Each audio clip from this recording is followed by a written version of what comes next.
Tem crescido muito o número de golpes na internet. Você já foi vítima de golpistas? Muita gente sim, inclusive os famosos. Yasmin Brunet foi vítima de um entregador de comida por aplicativo. A modelo fez um pedido online e pagou pessoalmente ao entregador com uma máquina de cartão. O criminoso cobrou R$ 7.900. Depois do susto, o aplicativo devolveu o dinheiro. Outra musa que caiu em um golpe foi Juliana Paz. Foi através de uma quadrilha que agia em esquema de pirâmide. As vítimas investiam na suposta compra de veículos seminovos que seriam revendidos a concessionárias. A promessa era de lucros de até 8%.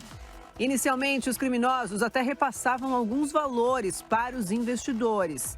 Mas os carros nunca foram comprados.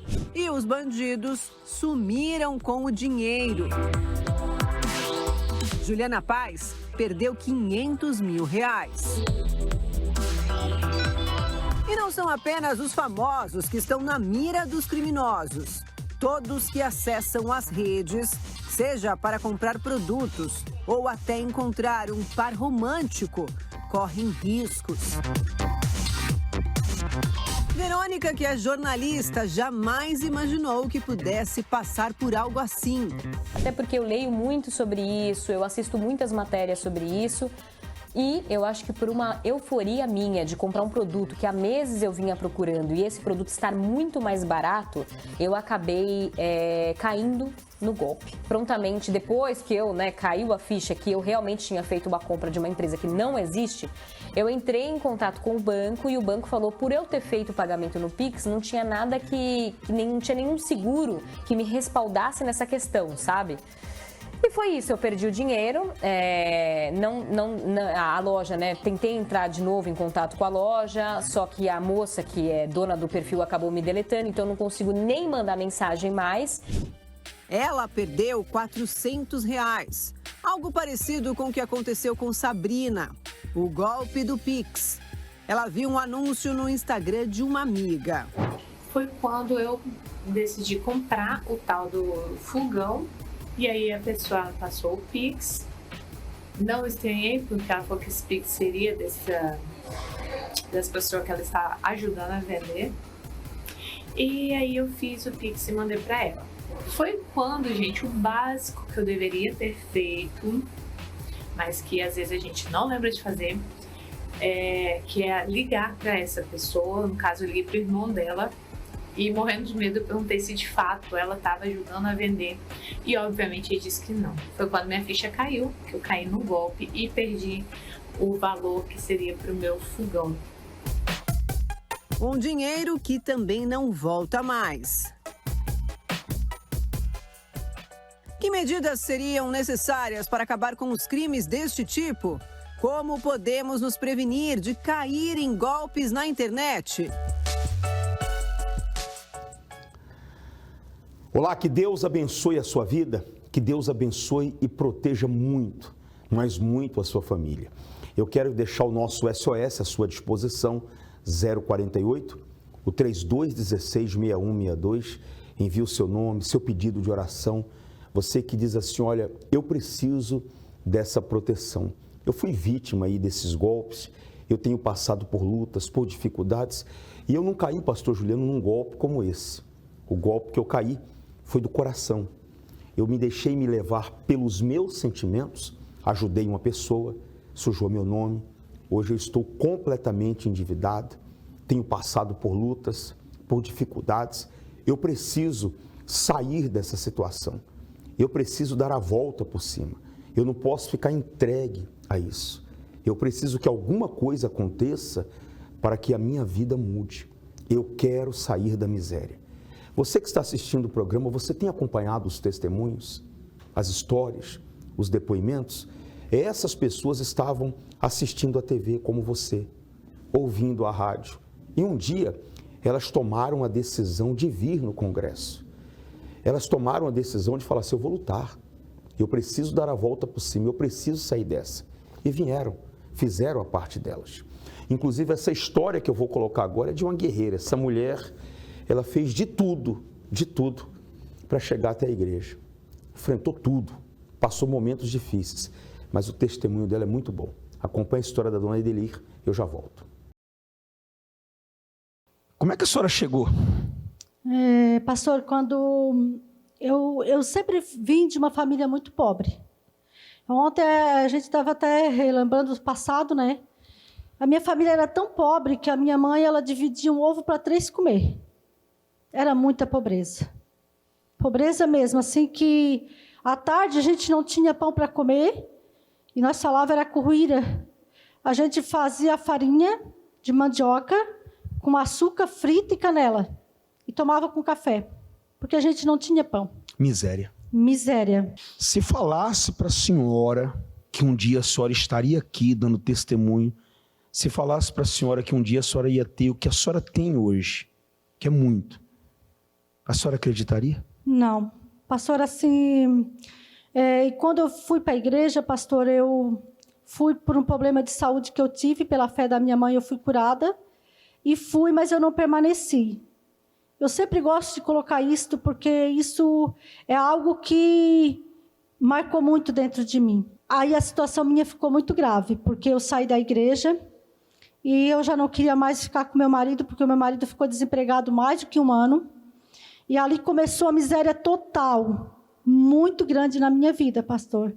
Porque fazia pouco tempo que eu era casada e eu tinha uma filha de 3 anos na época. E eu estava desesperada, eu não queria mais o meu marido, eu falava para ele que eu não queria mais ele, eu culpava ele pela situação. Hoje eu sei que não era culpado. Mas o senhor imagina uma pessoa casada há 3, 4 anos e um marido desempregado há mais de que 1 ano, devendo para agiotas, cheque na cidade sem fundo, a vida humilhada, envergonhada, ameaçada até de morte, meu marido estava. Nessa época. Foi um dia que a minha irmã chegou e falou, sabe por que tu está assim? Porque tu não devia ter saído da onde tu saiu. Eu estava tão revoltada, pastor, porque ela falou para mim, mas ela não vinha na igreja. E eu falei para ela assim, se é tão bom, por que tu não está lá? Vai tu. Mas aquela palavra, aquela semente ficou dentro de mim. E um dia eu fui para buscar roupa na fábrica, cheguei lá, não tinha roupa. E ela falou, dá uma voltinha por aí, depois tu volta. E nessa voltinha eu passei na frente da igreja. Aí eu olhei a igreja, tinha pouquinha gente, mas tinha um versículo que eu nunca vou me esquecer, que dizia assim, buscai primeiro o reino dos céus e as outras coisas serão acrescentadas. Eu lembro que eu estava precisando de tudo. Paz, que eu não tinha mais, harmonia não existia mais. Vida financeira era a maior humilhação do mundo. Eu nunca pedi nada para o meu pai, porque eu saía de bicicleta às 6 horas da manhã, deixava a minha filha com a minha mãe cuidando, e voltava às 7 horas, 8 horas da noite. Nessa época, eu pesei 43 quilos, de tão magrinha que eu fiquei, porque eu só andava de bicicleta. A primeira coisa que eu fiz foi obedecer aquele versículo. Buscar o reino de Deus, em primeiro lugar. Eu esqueci que eu estava com problema no casamento, eu esqueci que eu tinha dívida, eu esqueci que eu estava sendo humilhada, envergonhada, e eu comecei a buscar o Espírito Santo. Eu falei, meu Deus, eu quero ter o Senhor, meu Pai, que eu nunca, não sei o que é o Senhor. Eu tive 2 anos na igreja. Assim, caiu a ficha, né? Caiu a ficha e eu falei para o meu esposo. Nesse dia eu cheguei e falei para ele, tu não precisa ir comigo, só não me impede de ir. Não vou mais brigar contigo, não vou mais te culpar de nada. Eu só vou buscar Deus para a minha vida, e se um dia tu querer ver em mim Deus, e tu querer buscar Ele, tu vai buscar também. Mas eu não quero que tu vá por mim, eu quero que tu vá por ti mesmo. E foi 1 ano, pastor. 1 ano de luta, porque foi muita persistência minha, porque eu morava muito longe da igreja, eu vinha de bicicleta, eu cheguei a vir um dia de carroça para a igreja. Não era lá no banco da carroça em cima, não, era na caixa da carroça mesmo. E eu lembro até hoje. Eu falei para o marido, deixa eu ir. Ele falou, sozinha tu não vai. Mas aquele dia foi tão forte que ele decidiu a vir. Ele não vinha na igreja, brigava porque o pastor terminava a reunião tarde. Eu comecei a falar para ele, pede o que tu quer. Pede aqui no papel, eu vou levar e Deus vai abençoar. O primeiro pedido que ele fez, pastor, ficou marcado até hoje na nossa vida, na minha e na dele. Que fazia mais de 1 ano, ele não conseguia emprego. E daí ele saiu e falou assim, hoje eu vou sair para pedir emprego. Eu falei para ele assim, ó, tu não está fazendo voto comigo. Se tu for fiel, esse emprego vai ser teu, tu vai arranjar emprego ainda hoje. E ele saiu, quando ele voltou, ele falou assim, tinha 7 na minha frente. Eu falei, os 7 vai ser os últimos, tu vai ser o primeiro, tu vai ser chamado. Se tu for fiel, tu vai ser chamado. E ali Deus começou a abrir as portas, pastor. Começou a dar emprego para ele. Logo em seguida, Deus começou a me dar visão para mim começar a buscar coisas. Comecei a vender de porta em porta, mas vendendo já o que era meu. Se a pessoa obedecer, dá certo na vida dela. Olha, pastor, eu sempre falo assim, eu sempre falo, e até falei para o senhor que veio me trazer, eu não peço para mim, eu peço para glorificar Jesus. E eu tenho uma coisa comigo, pastor, para o meu ego, para o meu eu não precisaria de nada disso. Só o Espírito Santo e eu servindo a Deus era o suficiente para me ter uma vida realizada com Deus. Mas eu sei que o meu testemunho fala muito para as pessoas. Eu peço para Deus, não deixa eu errar, Senhor. Eu não posso errar, meu Deus. Eu não posso ficar com medo. Tira o medo, tira tudo.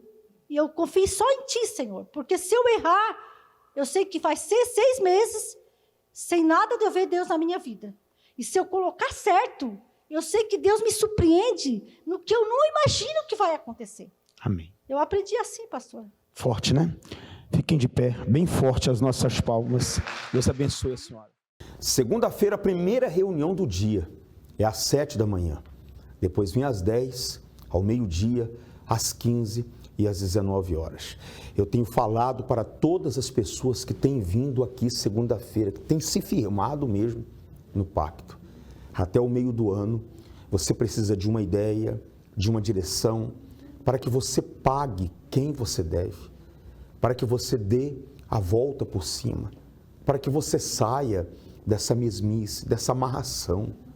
Não é possível que você vai passar mais um ano se arrastando. Parece que quando você dá um passo, tem sempre uma coisa que te puxa, te dá uma rasteira. A pessoa chega ao ponto de dizer assim, olha, eu estava com dinheiro guardado para fazer uma reforma na empresa, meu funcionário vai lá e bate o carro. Tem algo de errado. Será que a sua vida vai ser sempre isso? Quase você consegue isso, quase você consegue aquilo. Quase eu comprei minha casa, quase adquiri meu carro. Tem sempre uma coisa para te atrapalhar? Não, não. Chega aqui segunda-feira, nós vamos orar por você, nós vamos clamar por você, a sua história, ela vai mudar. Esse ano tem que ser diferente. Eu vou colocar agora a história de um vencedor do Congresso e daqui a pouco eu volto. Hoje nós vamos conhecer a história do Tiago. Ele que chegou no Congresso para o Sucesso com uma vida destruída, morava mal, ele e a família viviam uma situação extremamente precária. Ele vai contar detalhes para a gente como foi que aconteceu tudo isso. Então, assim, a minha história, quando eu cheguei na ação do Congresso, para o Sucesso, eu cheguei com uma vida fracassada, né? Cheguei arrasado. Por quê? Porque eu passava fome, né? Eu morava num local de 5 metros quadrados, eu e mais 3 pessoas, e assim, nós não tínhamos perspectiva de vida, né? Todo mundo desempregado, todo mundo batendo nas portas e as portas não se abriam. Entrava dia, saía dia, dificuldade, fome, dificuldade de não conseguir um emprego. Então, isso deixa a pessoa muito arrasada. Então, nessa situação eu cheguei, e isso também me causou uma depressão. Então, foi assim, nessa vida de zero à esquerda, que eu cheguei no Congresso para o Sucesso. E como que era lidar com uma família, os problemas, o senhor como um chefe de família, ter que conversar com a esposa e participar dessas dificuldades com eles? Nessa época que eu cheguei, né, eu morava com a minha mãe e a minha irmã, tá? Então, eu cheguei dessa maneira, minha mãe batia nas portas, não conseguia emprego, minha irmã era menor, né, não podia trabalhar, e eu, como era um adolescente, né, já partindo para a adolescência adulta, então eu tentava ajudar, tentava fazer algo, mas parecia que assim, todas as portas estavam fechadas, não se abria nada. Então, cada dia que se passava, aquela dificuldade, passando realmente fome, passando privações, e você tendência a morar num local, 3 pessoas, de 5 metros quadrados, que nenhum banheiro, que é o básico do básico, tem, Então, você já vê realmente que a gente chegou no fundo do poço. Como que o senhor era visto pela sociedade? Pela sociedade, pelos parentes, né? Era visto como zero esquerda, né? Porque você não tem emprego, né? Às vezes a pessoa diz, não, você não tem emprego porque você não quer. A gente ia atrás, mas tinha algo que travava a nossa vida. Então, a gente era visto pela família como fracassado mesmo, como zero esquerda. Ah, esse aí não tem futuro, esse aí não vai ter qualidade de vida, esse não vai ser nada. É assim que a família via a gente. Como foi que você conheceu o Congresso para o Sucesso? Bem, nós estávamos nessa situação muito difícil, tá? E foi quando a gente recebeu um convite, salvo engano, foi até pela programação do rádio, né? Nós ouvimos esse convite e chegamos assim no Congresso para o Sucesso. Quando nós chegamos lá, né? Chegamos mal vestidos, né? Com aquela situação bem difícil, e fomos bem recebidos. E lá no altar, o homem de Deus começou a falar de algo que eu nunca tinha ouvido falar, de um Deus, né, que podia mudar aquela situação, de um Deus que estava esperando a gente ir até Ele para Ele vir até a gente. Então, eu que cheguei com as perspectivas zero, eu disse, não, vou prestar atenção e começar a executar o que esse homem de Deus está falando nesse altar, porque aí fora ninguém me escutava, as portas não se abriam. Então, o local que eu encontrei alguém falando de perspectiva, falando que existia um Deus, foi aqui. Então, eu vou escutar e começar a colocar em prática o que ele está falando. E mudou? De fato mudou, Tiago? Como é a sua vida hoje? De fato, mudou. O que acontece? Quando eu cheguei no Congresso, a primeira coisa que eu foquei foi que falava de mudança, prosperidade, mas foi falado que existia um Deus que ele queria habitar dentro da gente. Então, eu, particularmente, quando eu cheguei, eu foquei em querer aquele Deus dentro de mim. Então, eu busquei com toda a minha força ter um encontro com o Espírito Santo. A partir do momento que eu tive esse encontro com Deus, automaticamente, aparentemente, lá de fora, não mudou de imediato, mas já mudou dentro de mim. Então, essa mudança interior foi já fundamental. Então, com a mudança interior, eu já passei a não pensar que era mais o zero esquerdo. Já passei a pensar que existia um Deus e que esse Deus ele tinha o poder de me transformar. Então, através das palestras, através das orações, através das palavras, eu fui colocando aquilo dentro de mim e executando dia após dia. Então, para quem chegou fracassado, com fome, não tinha praticamente perspectiva de nada, então fomos se transformando dia após dia. Então, hoje nós temos uma imobiliária, hoje nós temos uma empresa de prestação de serviço, hoje Deus nos deu a ideia, nós estamos criando produtos, suplementos. Eu não sou formado em nada, então Deus nos deu essa ideia. Então, nós estamos criando uma linha de suplementos. Então, para quem chegou fracassado, hoje eu tenho minha esposa, tenho meus filhos. Hoje nós moramos numa casa onde tem piscina, tem academia, uma casa de 600 metros quadrados. Hoje nós temos 2 veículos na garagem de casa que estão quitados. Hoje nós temos terrenos para construir casas. Então, assim, nós temos tudo aquilo que nem sequer imaginava quando cheguei no Congresso. Hoje, Deus nos tem suprido de tudo. Tiago, além desses bens, qual é o seu maior patrimônio hoje? O meu maior patrimônio foi aquele que, quando eu cheguei, eu já entendi que é isso, que é o Espírito Santo. Então, como eu priorizei o Espírito Santo, desde esse dia que eu priorizei, nunca mais eu fui fracassado, só tenho vencido. Obrigada, Tiago. Parabéns pela sua história. É isso mesmo. Foi aí, então, mais uma situação de vitória através do pacto com a palavra. Agora é com o senhor dos estúdios. Segunda-feira, a primeira reunião do dia é às 7 da manhã, às 10 horas, ao meio-dia, às 15 e às 19 horas. Você vai passar por esse caminho que nós estamos estendendo as mãos, abençoando, consagrando, para que você passe, para que os seus caminhos esse ano sejam abertos. Eu atendo pessoas aqui que dizem assim, todos os meus caminhos parece que estão trancados, fechados. Eu preciso só que uma porta se abra na minha vida. Eu quero mudança, eu quero transformação. Esse ano, pastor Juliano, alguma coisa boa tem que acontecer. Eu não vou terminar com ele. Eu não vou terminar esse ano na miséria, perdão. Acompanhe o depoimento do Júlio. Acompanhe a história dele. Assista como o mal trabalha e como Deus dá a vitória. Como é que é o nome do senhor? Júlio. Júlio, né? Isso. Júlio, vindo segunda-feira, pacto, aliança com Deus. O que aconteceu? Então, pastor, na verdade, sou empresário da área de segurança patrimonial. Eu tenho uma empresa que ela atua em 3 estados. Nossa matriz é no Maranhão, temos filial no Piauí e no Amazonas. Né? O que aconteceu? No dia 27 de março agora, que foi uma segunda-feira, estava tudo normal, tudo ocorrendo tranquilo. A gente tem mais de 340 funcionários. E aí eu estava trabalhando por volta de 5h30, antes de vir para a reunião. Chegou um e-mail para mim, um push, né, do SICAF, é um sistema do governo federal que a gente usa para licitação. E quando eu fui ver, estava dizendo que o nosso cadastro estava inativado.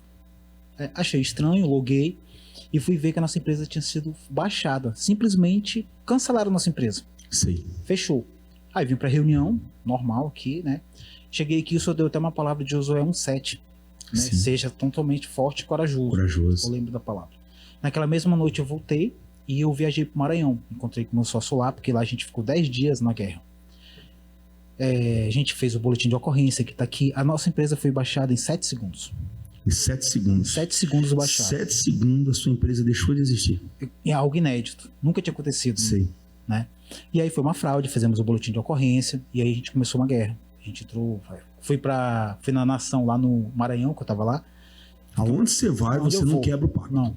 Né? Então assim, e aí a gente foi, aquela guerra toda, 10 dias. Quando fui, essa semana agora que passou, a gente conseguiu uma liminar judicial, a gente conseguiu revogar o ato lá na junta comercial, que foi da Juscema do Maranhão, e daí a gente foi, reativou o CNPJ e tudo mais, e agora nossa empresa está normal, as investigações seguem, né, porque foi uma fraude, ninguém sabe ainda quem foi, mas foi uma guerra, uma empresa que a gente trabalha com vigilantes armados, a gente faz segurança de banco no Piauí, da Caixa Econômica, e do nada nossa empresa fechou.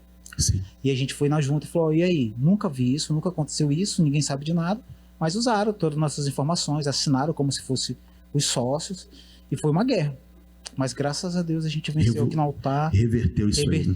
E hoje a gente está funcionando normalmente. O que é essa reunião de segunda-feira para você? Você é um empresário, tem 340 funcionários, tem a sua empresa em 3 estados do Brasil. O que você vê em segunda-feira? Por que você está aqui? O que é essa reunião para você? Pastor, eu tenho um pacto com Deus, né? Aqui a Nação 318 há vários anos, mais de 12 anos a gente está seguindo aqui firme. Eu sou do Amazonas, eu estou aqui há pouco tempo, sou desde janeiro só, né? Mas eu fico viajando, eu também trabalho com licitações públicas, né? Tem uma empresa de licitações públicas que a gente faz no Brasil, também no Brasil todo, e graças a Deus, assim, aqui a gente vem pegar a direção, põe em prática e a gente, graças a Deus... Você percebe um diferencial de você vir na reunião e lá fora... Você percebe que há uma diferença, a bênção de Deus e a força do braço? Sem dúvida, sem dúvida. Sem Deus a gente não é nada. Com Deus a gente... Tanto é que, como eu disse para o senhor, no dia que eu vim aqui, a palavra de Deus, o altar falou com a gente. Ser tão somente forte e corajoso, porque ali a gente teve uma... A gente não estava esperando, estava normal. Trabalhei o dia todo normal. Quando foi 5 da tarde, aconteceu aquela guerra toda, aquela confusão toda. Mas firme que no pacto, seguindo as direções, a gente... venceu mais uma batalha. É verdade. Muito mais vai vir. Amém. Eu vejo isso como um sinal que alguma coisa boa vai acontecer. Por isso que o mal criou essa situação. Amém. E a sua perseverança vai subir aqui para dar o seu testemunho. Amém. Amém? Eu creio. Eu tenho dito a todas as pessoas que vêm segunda-feira, um dia esse local aqui será o lugar do seu testemunho. Eu não sei o que você está passando, o que você está vivendo, a situação que você está enfrentando nesse momento. Eu só sei de uma coisa: Deus é grande e está estendendo as mãos para você. A mão dele está estendendo para você, para tirar você desse fundo de poço e te colocar em um lugar firme.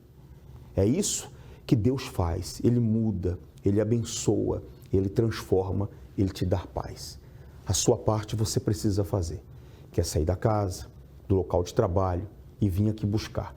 Você vindo, você pisando aqui, aí já é com Deus. Deus te abençoe, nós te aguardamos.